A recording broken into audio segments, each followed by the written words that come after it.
It is time that we get this information into our subconscious level, that when we wake up, irrespective of the emails that we receive, irrespective of the letters, the bills that come through the post, we recognize that we are powerful and that we are great and that we can accomplish anything that we set our minds on. Right. So why should you listen to me? Why should I be on stage talking to you? Why should you listen to me? Why? Who am I? Who am I? Maybe if I claim that probably I made £1 million out of speaking in an hour, then you want to listen to me, wouldn't you? Or I could try achievers, which I do. I've been to the moon and back. You want to hear stories about the moon, wouldn't you? Or I'm the smartest guy on planet Earth.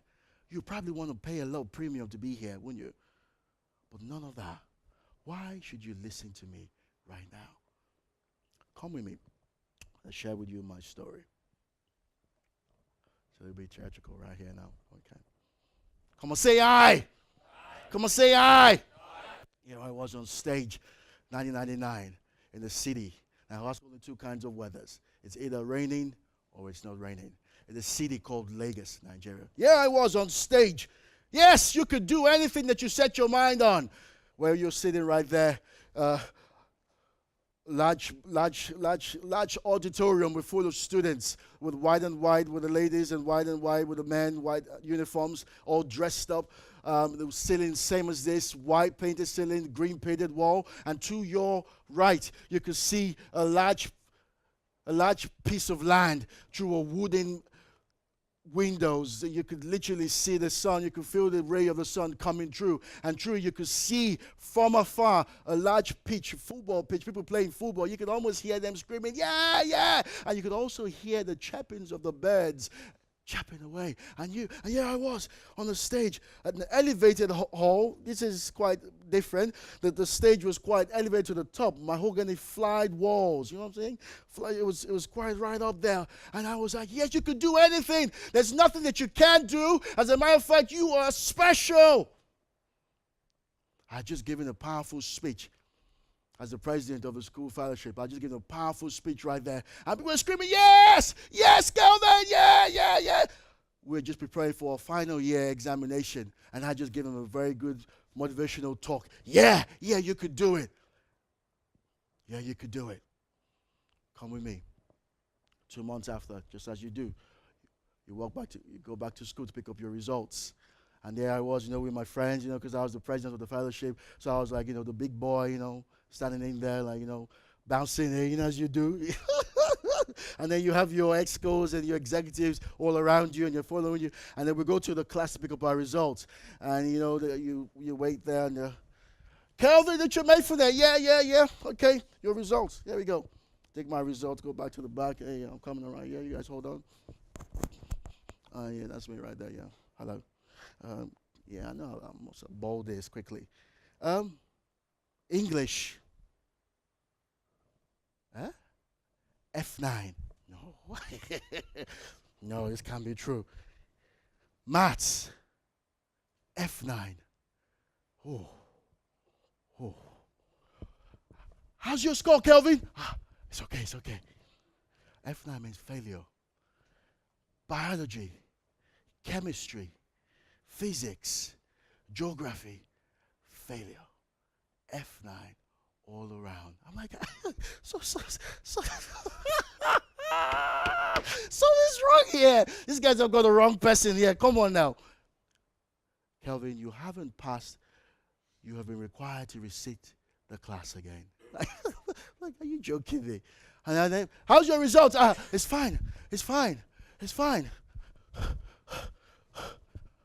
I take a run for it. How am I going to look at my junior brother? Same height as I am, 5 foot, 6 foot. How am I going to look at him, a year younger than I am, in a class lower than me, just one step down? And now I have got to sit down in the same class with my junior brother. And if you're very conversant with Yoruba words in Nigeria, we say, Olodo. That's what we characterize those who fail. We call them failures. That's what it means. Failure. You are just a freaking loser. So how was I going to look at my mom and my dad and say, hey, I just failed. I have just failed a whole class. How would I even look at the students who were like, yeah, Kelvin, yeah, that's it. Like, how? How am I supposed to look at my executives that I have leadership meetings with every day, and I step in there and like, yeah, I'm in place. Come on now, yeah, get your pen out, get your paper out. Come on now. How am I to look at this and say, sorry, I have just failed a class, and I can no longer be your leader. I got into the bus to take me home. I couldn't stop the tears coming out of my eyes.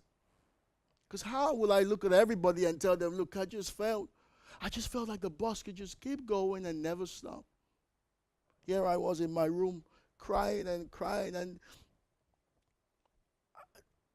then my mom walks in and, my son, let me see your result. Oh. And then she embraces me, the warmth of a mother who is the breadwinner of my family, a very strong woman who doesn't accept no for an answer. She grabs me and I'm like, and I'm crying and I just, my eyes are full with tears. And, don't worry, my son, you're only 15 years old. There's more you can accomplish with your life. There's more. And as she's holding me, and I'm almost finding solace and comfort in a warm hug, and I could just hear the footsteps tumbling in, the footsteps coming through, and I could see his frame, same width as a door, and he's 5 foot tall and 3 inches. I'm taller than my dad, and he said, and he looks at me, Kelvin, come here. Let me see your results. Come here. Emeka, come here. He calls me by my traditional name, Emeka. Come here. Sit down. Is this what I say? Is this what I asked you to do? Is this what I paid for? Is the result you're showing me? Yeah, that's how you go about. Talk. I hear you talk here. I hear you talk there. Shut up! Shut up! That word. Shut up! Shut me down for 14 years. One word. Shut up. One word. Isn't it funny how those you think you could get comfort from and solace are the ones that dearest to your heart, are the ones that pinch the nail deep down in your pain. Shut up! Shut me up for years. I let go of my speaking interest. I let go of my desire to help people. I let go of that. I squashed it down. No more. I can't stand the shame. Have you shut up an area of your life now because of one person's comment about your life? Have you given up just because of one person's belief about your word? Have you shut up your dreams just because someone said to you, you are not good enough? Come on, pipe down. Get a smaller dream. Try something different. Get a job. Stop this business malarkey. Get a job. Get stable income. I don't know about you, but I felt silenced.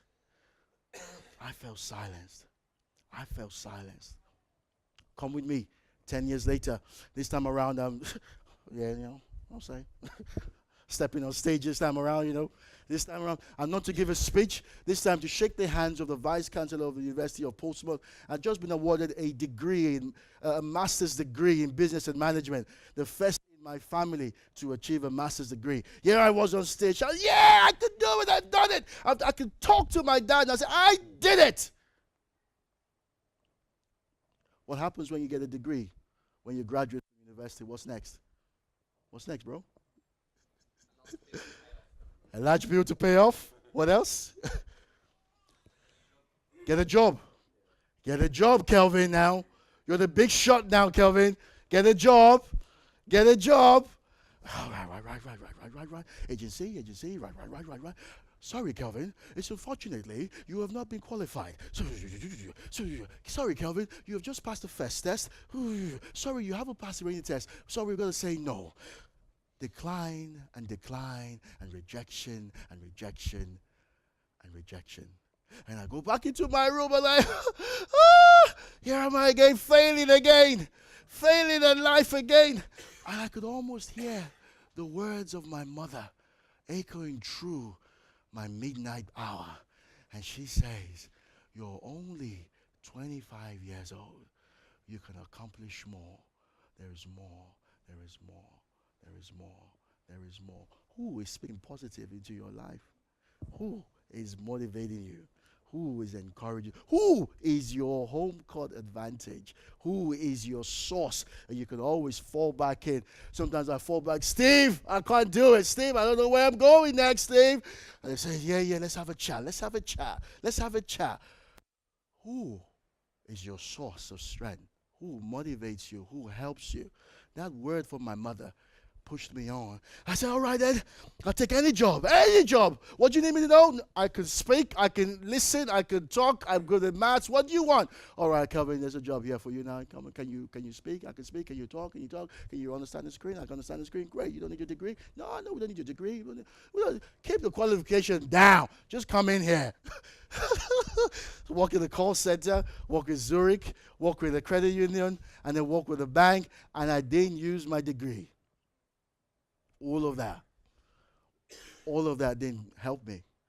So I was in the job. Now, are there failures in this world? Are there losers in this world? I think the biggest problem is that most people settle. They settle for what's comfortable. They're not necessarily losers. They're just settlers. Let's just settle for this. I settled for that job. And I stopped aiming for more. You know what? I just want to pay my bills now. Okay, I'm getting married now. Okay, I've got a bungalow now. Okay, I've got a car to drive now. I just need to pay my flipping bills.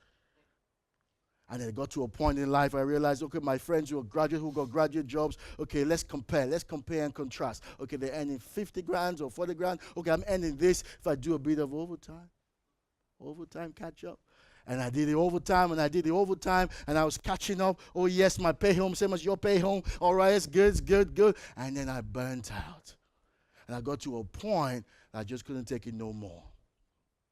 And I had a conversation with a man who is here today, Steve. And he sat me down and says, Kelvin, when you came to marry my daughter, there was something about you. There's something in you that I saw something different about you. Let's have a chat. Well, he'll be here today sharing his own story. But he sat me down and we had a conversation. And the context of the conversation was because I was running for money. I was money now, all right? I just need money wherever it is, just get money and get everything sorted out, right? I said, Kelvin, there's a bigger thing beyond money. There's purpose, there's life, there's having a significant meaning to your life. If everybody around in this room were to earn £20, the maximum we could ever earn the rest of our lives, an hour, £20, what would you contribute your life to then? If money wasn't an issue anymore, what would you contribute your life to? What would you do that would give you a sense of meaning, a sense of life, a sense of purpose? What would you do differently? And then right there I had flashbacks of when I was speaking. I'm like, yes, I could do that. I could do this, I could do that. But it's hard. Who's going to listen to me? Where am I going to go? How am I going to get people into a room? How am I going to get people moving and listening to what I'm about to say? I can't do it, Steve. You could do anything that you set your mind on. There is nothing impossible for you. If you had one person in the room, you speak to that one person like you were speaking to a million. You do it the best of your ability. You do it to the best of your ability. You do it. And when you die, and there's nothing about your life that others can remember, it will be as if you were never born. Do something with your life. Do something different with your life. So he challenged me. And I said, yeah, I'll try. Okay, I put this event together. Woo! 60 people showed up. We had Linvoy Primus. We had great people. Oh, great. Yeah, it feels like it. From that same encouragement in a room with a guy who I consider to be one of my coaches, that same conversation challenged me. Who's your coach? Do you have a coach? I have coaches in here, Lewis. Do you have a coach, someone that challenges you? Someone that helps you to break the mold, to break the limitations in your mind? Who is that person that is channeling you? Every time Tiger Woods, when he hit the ball, when he was a famous star, he would hit the ball and he would look to his right, eyesight to the coach. Yeah, keep doing it. Coach, you need a coach. He says, amateurs don't hire coaches, professionals do. If you want to stand in the marketplace and give yourself a home court advantage, because you need that support, because you have a blind spot. Because if I was to take a picture of you right now, George, you're sitting there right there, you can't see what I'm seeing in the frame. I'm looking at you right there. I can tell if your shed's one key or if you need to put anything right. I can see from here. So you need that support. You need your home court advantage. Someone to challenge you and say, hey, you can do more, bro. You can do more, bro. You can do more. Yeah, you could do more. You think that's it? That's not enough. Do more. You need someone who can be your support system, who can pull you back up when you feel like giving up. You need a coach. So I had that coaching experience, and it challenged my game. And since that conversation, since that encouragement, I've been to different places. That's me in New York. From the same conversation, I decided, oh yes, I'm going to do something different. I started Kelvin Inspires here. We did our first gig together in February 2015. And then we did another one in June. And then we went to Lagos. I took my wife to Lagos, Nigeria. We did a gig there, Kelvin Inspires. And then from there, so I'm like, I like what you're doing. Why don't you come over to New York? I said, yeah, I'll be there. That's me in New York with a few friends about to speak. That's me speaking right there. That's me with Andy Economides, the CEO of Soteria Trust, a charity that funds that starts up a school in Nigeria for people who are impoverished. This guy lives in the M-Swap, but goes to Nigeria for the last 24 years. Twice a year, goes to the city of Ibadan and he has a school there and is helping people who can't get quality education get that education. And they get qualification from Chichester University and Chichester College as well, which is a big thing. That's a guy there. I mean, what can you do differently with your own life? What can you do different? So I like to get involved with that guy because he must know something that I don't know. That's me with Linvoy Primus. You might know if you're a Portsmouth football fan. Come on now, Steve. If you're a Portsmouth football fan, that's Linvoy Primus. That's me interviewing Linvoy in his house. Just because I decided to give myself a chance, I got in touch with great and powerful people. I interviewed him, and that's him in his house. And that's me and my wife in Lagos when we went to do something out of the same Kelvin Inspires. Let's take it out there and do something different. And that's me. I had a radio show. Yeah, it was on, but now it's on a suspension for a bit. We're back again. But that was me every Monday on a radio station. I never thought I could do it because I got shut up. But I spoke and something happened.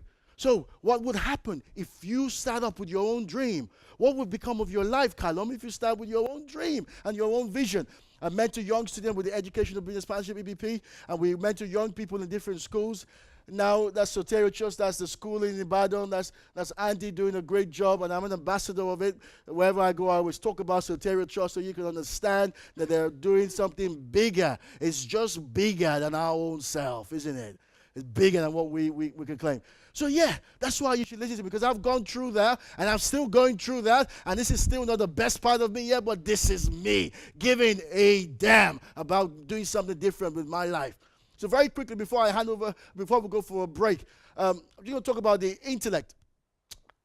The LifeShift Blueprint is a powerful tool, and this personal development, I think we're going to go for a break in 5 minutes. But very quickly, let's talk about this. Let's focus on authenticity. If I had to say, okay, this is my phone now, Callum, can you try and open this phone?